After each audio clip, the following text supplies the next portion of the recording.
Ladies and gentlemen, I've got a great recap for you today. Today, Hikaru Nakamura played against Hans Niemann, Paris, France, for the Speed Chess Championship consolation match. And it was a long day, so I'm going to share some perspectives. First of all, I want to thank everybody who's watching at home, the live stream, the recaps, maybe both. And everybody that showed up here in Paris, France. I've met people from all over Europe. I've met people from the States. Really a special time to be having such a high stakes event with so many spectators live in person. And it's amazing to see chess figuring out a way, the early stages of figuring out a way to selling out an arena for chess and for making it possible. There's some bumps and bruises. There has been, several issues with production. They're trying their best. All right, I can tell you, I'm down there the entire day, 8 to 14 hours a day. Hans Niemann versus Hikaru Nakamura is a fascinating matchup because Hikaru was one of the people that Hans sued. Hikaru was one of the earliest people to, and I've spoken about this openly, to go at Hans and dissect his games and talk about the fact that his play is all over the place. His interview is erratic and so on. And I would like to think that Hikaru looks back at that time and goes, maybe I shouldn't have done that.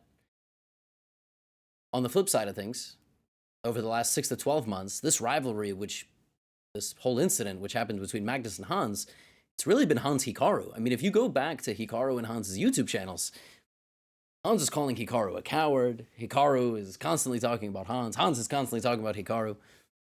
This was a crazy grudge match because most third place matches are just a hangover from the other matches that you couldn't win. Not this one. And after I tell you about this match, I'm going to tell you about the interviews. I'm going to show some clips to you. And I'm going to give you my final perspective on everything that transpired. And hopefully it's a refreshing perspective. I would like to think that I am a relatively eloquent young man. So we begin the 5+1. The first game, right? Hikaru opens with knight to f3, d5, and he plays g3. Plays a fianchetto setup with bishop g2 and c4. Actually, this is an opening that I played myself in a recent game. Against Liam Putnam on this channel, but Liam took on c4 early and then played the bishop here, played a6, put the knight on d7, etc. But we got castles, we had b3. This is actually also part of my opening repertoire. We have b6, and in general, the rule of b6 is that white likes to take on d5 at a certain point for various positional reasons, which are a little bit too complicated to get into right now. Hikaru played e3, queen e2. All of this has been seen before, and Hans played knight e4. All right, he tried to provoke a fight with Hikaru. Knight takes, bishop takes, and now putting the next knight on e4. There is something to be said that opening up one bishop here would have been good, followed by bishop f6, which is going for a trade of this bishop. So you open your bishop first, and then you trade Hikaru's bishop. Instead of that, Hans played knight f6 and knight e4, and this is actually a nice position for white. White has a strong center. White has good pressure on both diagonals, and so when the center began opening up, it was Hikaru who jumped out to an early advantage because he's going to have the bishop slicing and dicing from both sides of the board, and Hans played queen b7, so in 17 moves, Hans obtained a losing position, and we have to remember that Magnus Carlsen jumped out to a 7-2 lead against Hans, and that was it. I mean, Hans talked a lot, before this, and suddenly he's just losing. Like, he's losing, 6 minutes into the match. And there's a really nice combination here, which begins with bishop takes, getting the rook into d7, and the next move, which is pawn to b4, which separates these bishops, and then you come back with a fork. You can play bishop e4, rook d7, but queen b8 stops b4 because there is bishop d6, which is very tricky. So Hikaru does it the other way, which is first he plays b4, forces the bishop to come here. You may ask, why is it forced? If you play bishop d6, I take on e4, and then I take on d6. And if you play bishop e7, then I take on e4, and then I fork the queen and the bishop. So the dust settles. Rook d7 is on the board. Rook d4 is a fork, and Hans Niemann resigns. And you sit back and you go, dude, for real? This is what's about to happen? Like, I mean, we just saw this, right? We saw a lot of talk. But in this high-stakes environment, live audience, all right? This is what we're going to get? That's, you know, talk is cheap. But Hikaru got out to an early lead, but Hans was not to be denied. He was playing a lot of e4, Hikaru was responding e5, and Hikaru went back to the same variation that he was playing against Alireza Firouzja. He lost a couple of games to him, but that doesn't mean that the opening is bad. It just means that Alireza Firouzja was in fantastic form. We had castles, knight to g6. All of this has been played before. Bishop g5, castles, and a big center for Hans. Hikaru trading everything and playing this move d5, which is what he's played. I mean, this is, in general, the idea of this Spanish. Hans took on d5. The knight went back to e7. Hans then gave up the pawn on d6 and played knight to e4. And the bishop went back to c2. Now, everything up to this point was actually preparation. I mean, he didn't spend a lot of time, and all of this has been seen before, and white has an advantage. Bishop c2, he might have faked that this was a thought, meaning, you know, he spent a little bit of time, 12 seconds, and so Hikaru played bishop f5, meeting the bishop exactly there, and he actually managed to equalize. Queen f3, queen d5, and Hikaru was actually on his way to taking over the game. So I don't know. I don't know if this was still preparation or maybe something was mixed up. I mean, but it simply looked like, you know, it was going to be cruise control for Hans Niemann. Rook c1, Hikaru played c6, which is a natural move to kind of safeguard the center of the board, but it didn't help. It was actually better to play something like rook e8 and knight g6. But now we have bishop f4. Now knight g6. And Hans, around this point, started to untangle a little bit and began launching an attack. He played rook d1, and Hikaru took 2 pawns from him. Right? Again, instant replay. Hikaru took d4 and b2, and Hans is just 2 pawns down.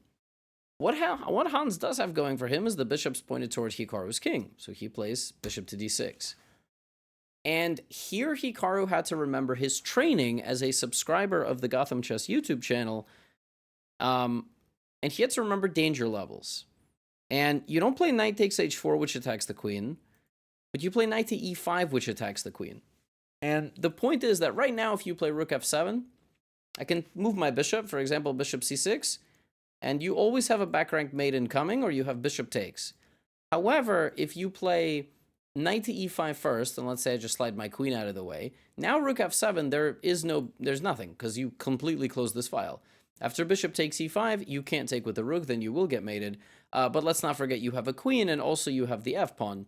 Knight to e5 here would have been a big move by Hikaru, but he blunders, because that's life. He sacrifices his rook to try to create counterplay, but a beautiful move, also danger levels, by the way, equaling a threat with a threat of equal value, responding to a threat, I should say, with equal value.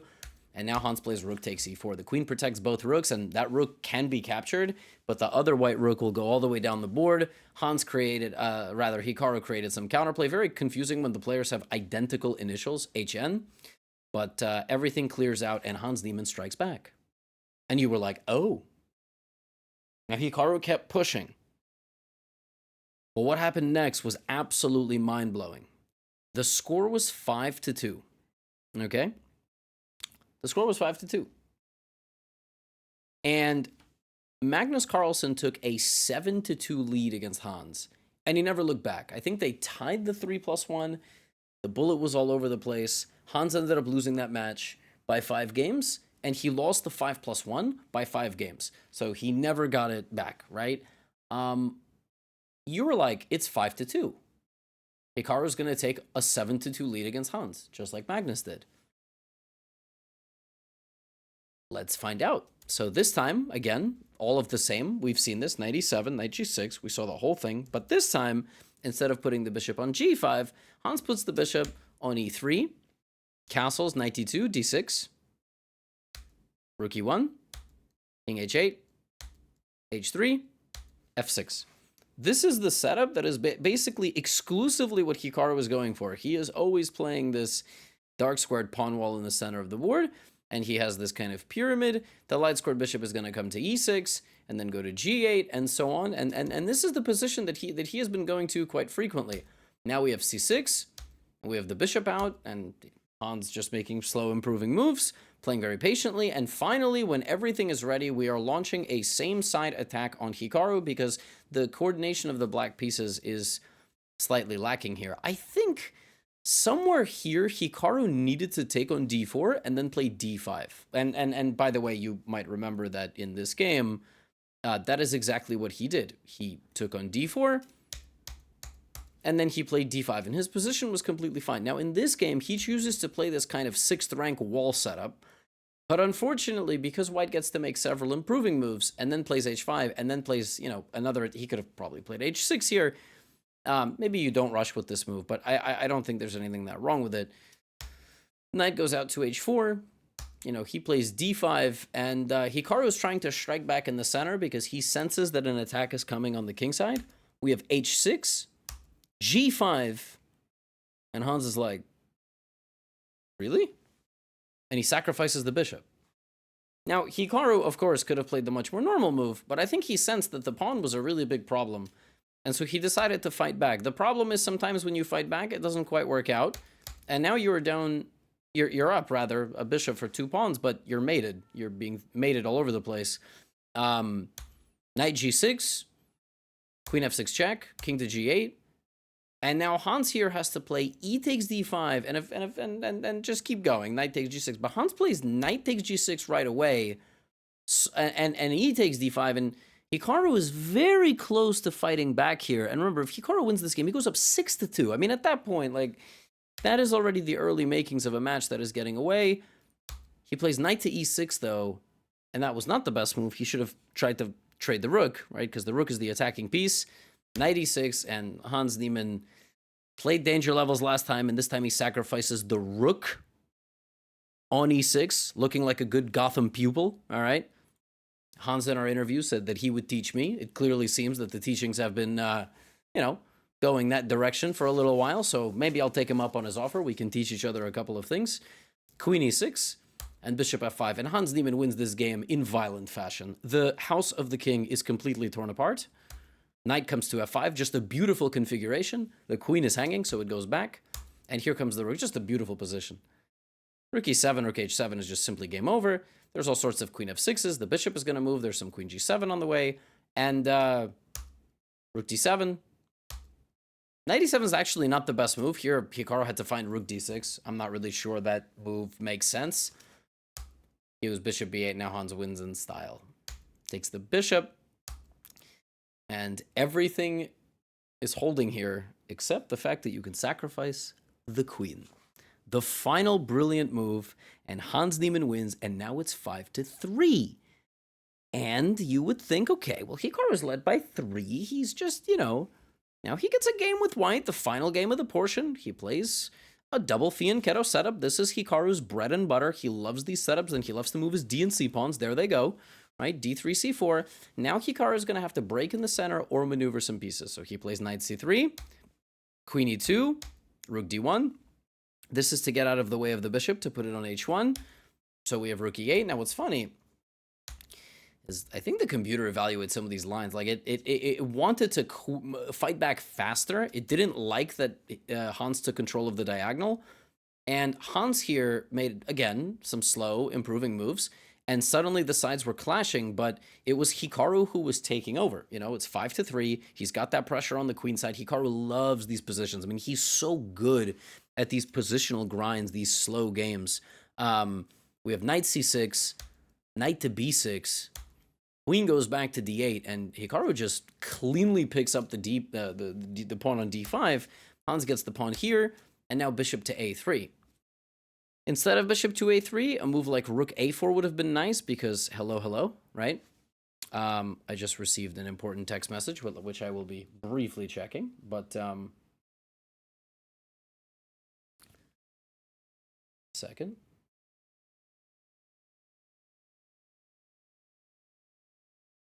Okay. Rook a4 would have been nice, but he goes bishop to a3. The knight goes to c2.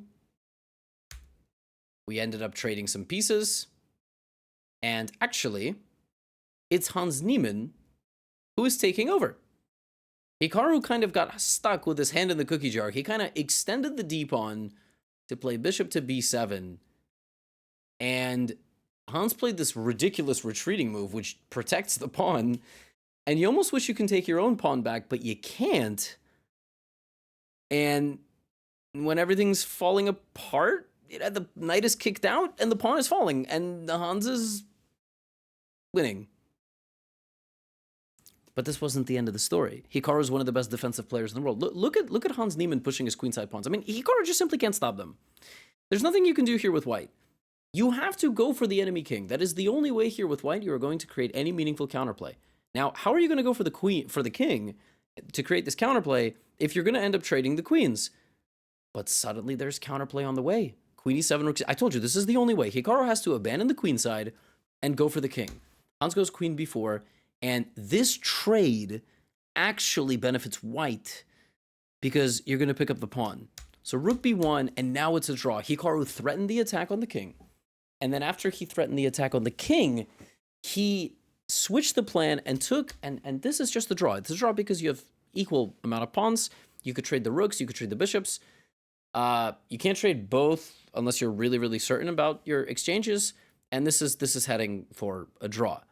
But suddenly the Hikaru doesn't play this correctly, and he loses his d-pawn, and he ends up losing the pawn on f2, and he's losing. Bishop g1, rook h2 is just mate. So from 5-2, Hans Niemann wins back-to-back games in the 5+1 segment. It's 5-4. It's 5-4. The pre-match prediction, according to Smarter Chess, which is some sort of algorithm chess.com uses on the broadcast, predicted that Hikaru had a 62% chance of winning this match, which is heinous. I'm not trying to disrespect Hans Niemann, but if you made 10 Speed Chess Championship matches between these two, you're telling me he wins 4 out of 10? 6-4? Like 7-3 would have been okay. I think it's closer to 8-2. It's probably like 24%, 76%, something like that. I don't. That's like close to 1 out of 4. But I mean, I was just like, what? How is that even possible? Maybe they took into account Hikaru's performance yesterday. I don't know. But it's 5-4, and actually looks like the prediction is coming true. So we begin the 3+1. All right, and I've got a couple of 3+1 games here for you. Quite a few. And then at the end, I will show you perhaps a bullet game as well. Knight f3. Knight f6. Again, we've seen these setups. We've seen the Fianchetto setups. Hikaru going for the double, just like we've been seeing. d6, queen e2, d3.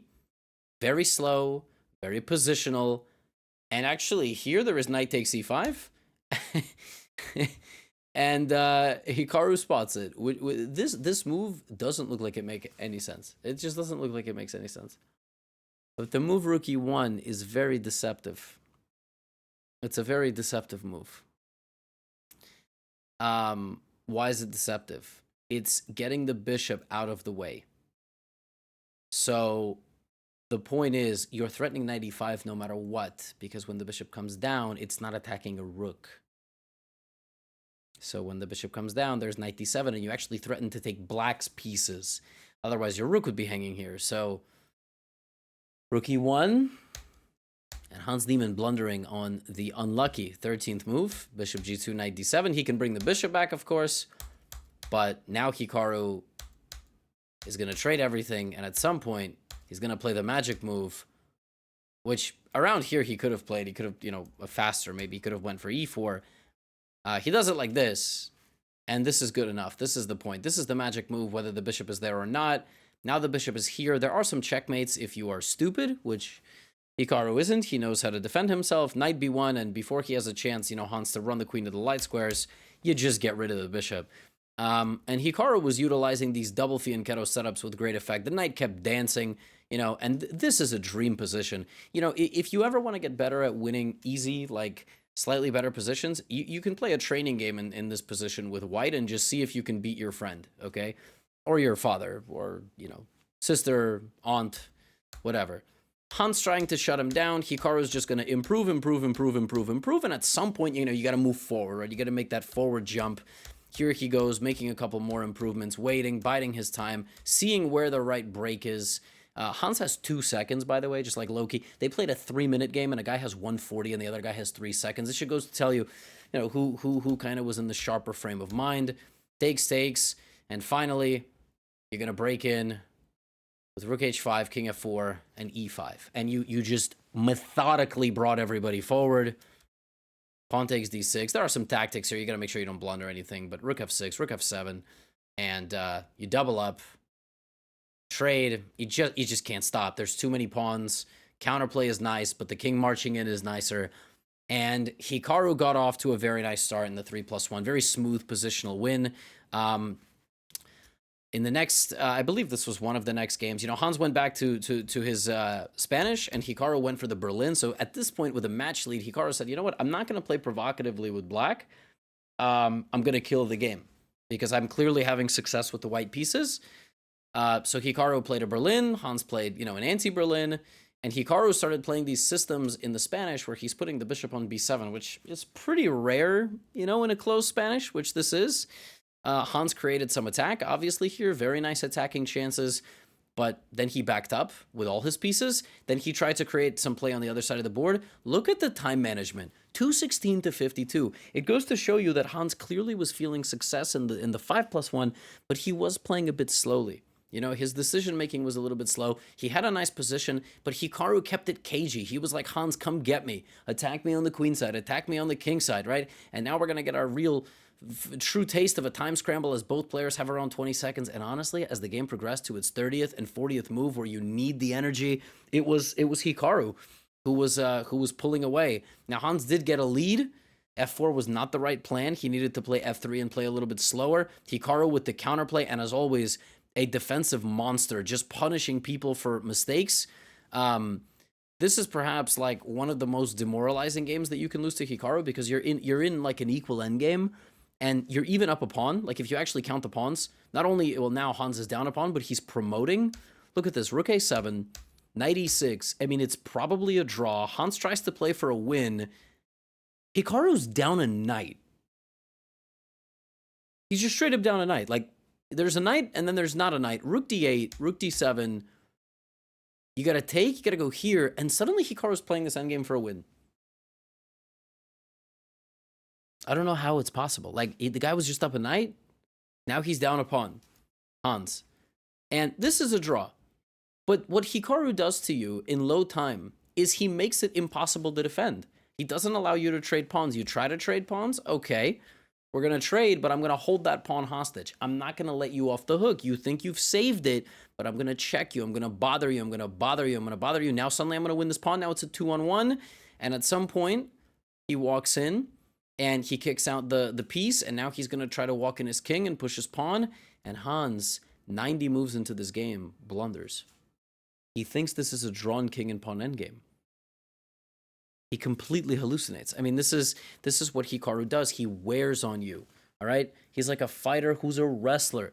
He wears on you, and he was a monster. He was a monster. He was winning games that were so absurd in the 3-minute portion. He was playing again. He was putting one bishop on the fianchetto, and then he wouldn't put the other, or he would put the other. And Hans tried every setup in the freaking book, and it didn't matter because the way Hikaru played is he played slowly, improving his position, trading in the center. It honestly, if you want a match and how to play positional and slow chess, this was the match. And Hans was, desperate at some point, like trying to create counterplay with his pieces. He couldn't just patiently sit there, and he would try to dart into Hikaru's position. And again, Hikaru was beating him in 90 move games, and every time Hans tried to do something a little bit faster, it was just immediate punishment. Queen C2, threatening the rooks. He doesn't care. He gives away the rook with check, and bishop H6 is just fatal. You can't stop it. And it was more of this. It was more of this. There were some positions where Hans was, playing his Italian, the positions that he's very good at. Not my words, the words of Magnus Carlsen. He said Hans understands these positions really well. All right. He was fighting. He was getting some interesting games and fighting games, and he was getting good positions. And there was a moment here where Hans played bishop c3. And he attacked Hikaru's knight on b4. And Hikaru ignored it and played queen c7, which sets up an attack on a bishop and a discovered attack on h2, knight to f3 check, and queen h2 mate. And Hikaru literally sat back. You can't even see him. There's this moment he sits back and he looked at Hans. There's this photo from Maria Emelianova, whose username is GothamChess, and she takes a lot of great photos. He just stared him down like, this is the best you got. Hikaru won the 5+1 segment of this match 5-4. Hikaru then won the 3+1 7.5 to 1.5. They played 9 games and he won 7. He did the same thing in Bullet. I think he won 7.5 to 2.5. Maybe he even won a few more games. Maybe 8.5. He wins the match 21-9. Yesterday, Magnus led by 10, and Hans won the last 5 games of the match, and he made it 17.5, 12.5. But I said it wasn't close, a 10-game lead. And I said in the pregame show today, which hopefully you enjoy. I really like working the desk. You can let me know how you enjoy it in the comments, the pregame and the postgame and whatever. I said in the pregame that if Hikaru gets a lead, he's not letting up. He's going to try to run up the score, and he did. He won 21-9. Hans Niemann 0-2 in the Speed Chess Championship finale. Granted, his 2 opponents are the 2 best, arguably, speed players in the world. Maybe now you also have Alireza Firouzja up there. Now, the fallout of this is fascinating. First of all, Hikaru showing up to the interview. And Hikaru, and I'm paraphrasing, so I apologize if it's not, a direct quote. You can watch this. It's on the chess.com YouTube channel. Hikaru basically said Hans is not at the level that he's been talking like he is. It's not even close. He's not in the world top 20. Even though he's world number 16. He's like, he's not at this level, particularly in speed chess. I'm happy I'm better than him. Definitely in blitz. He said, dude, Hikaru said that my opponents in my recent tournament played better than Hans. Not overall, but against the setups. Because if you remember, I also was trying to play those fianchetto setups with the bishops in the corners. And he straight up said in the interview, and I was like, dude, that's cold. Like, he's roasting him. I mean, he's dishing it a little bit back. Now, deserved. And everyone's a different kind of winner. I think Hikaru was tired of Hans. He didn't show up and he was like, yeah, I'm just happy to win. Like, no, they had a thing, and you get to say your piece. And then in the interview, Hikaru got really sentimental. You can watch it. It was quite nice. And I think we had some interesting thoughts about it. He was talking about how, it's very special to him to play in front of a live audience. He never thought in his career he would be able to do so. And he's managed to play, so many hundreds and thousands of games against these young players like Hans, but also Firouzja and others that, it's very cool to him. It's very special to him to be able to kind of allow the next generation to spar with him, if you will, because in what other walk of life do you get to play 500 to 1,000 reps against the elite players, elite athletes, right? And then there was Hans, and I'm going to show you Hans's tweets after his matches. Yesterday, he said, there is no excuse for defeat. I will be back stronger. Thanks to all my fans. I promise you all I'm determined to do whatever it takes to become the best player in the world. And then today he said, congrats to Hikaru. All I ever wanted is the chance to compete against the best players in the world, and I'm grateful for the opportunity. A lot to learn. I'll be preparing the entire year for the next SEC. Bro, I got to tell you, Hans and emotes don't make any sense together in my brain. Like, Hans doing a little like I don't know. That's just very funny. And then he had an interview with Naroditsky, which I am also not going to quote here. I'm going to paraphrase. He was humble.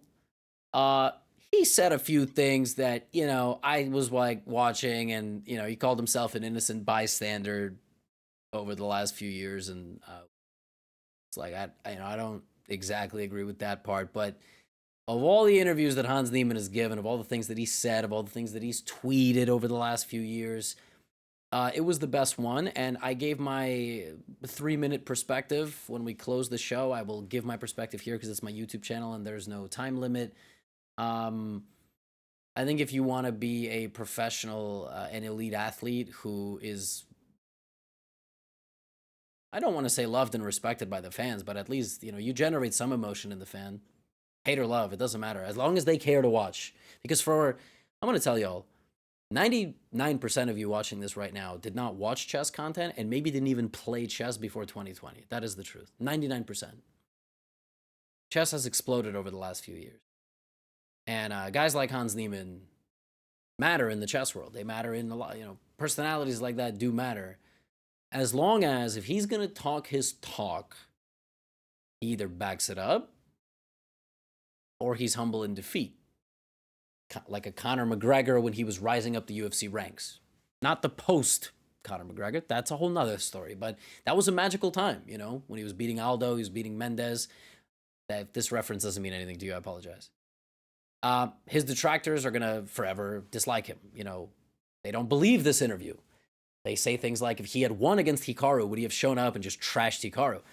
Listen, Hikaru showed up and he said what he said about Hans. There's no love lost there. Maybe there, you know, he will be more positive in the future, but he said what he said. And if Hans had showed up and beaten Hikaru, he probably would have said what he said. I'm not going to lie. We would be having a very different conversation, but that's not reality. So I think he handled it well.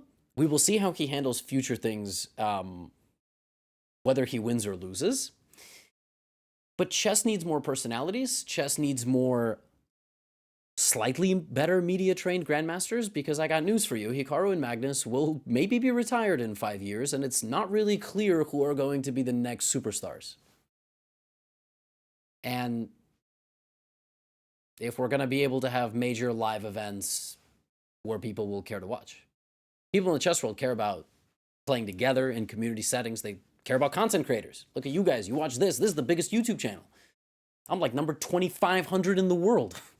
So it's a special thing in chess where content creators like myself actually have an opportunity to platform the game to so many of you, and we need the top players to do the same. And that's all to say that. And then again, at the end of these like things, you know, sometimes I read the comments like, you always make it about yourself. Shut your goddamn mouth, you absolute clowns. Go outside, okay? Like, just get air, breathe, okay? You know what I'm saying? Like, it's cool.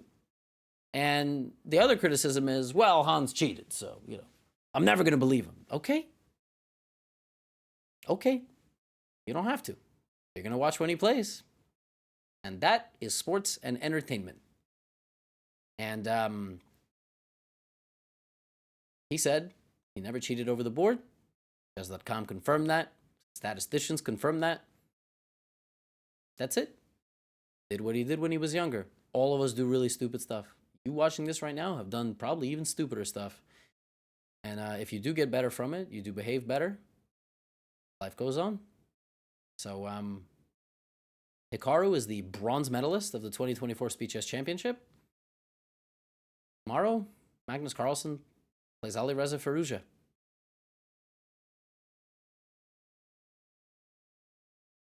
See you then. Get out of here.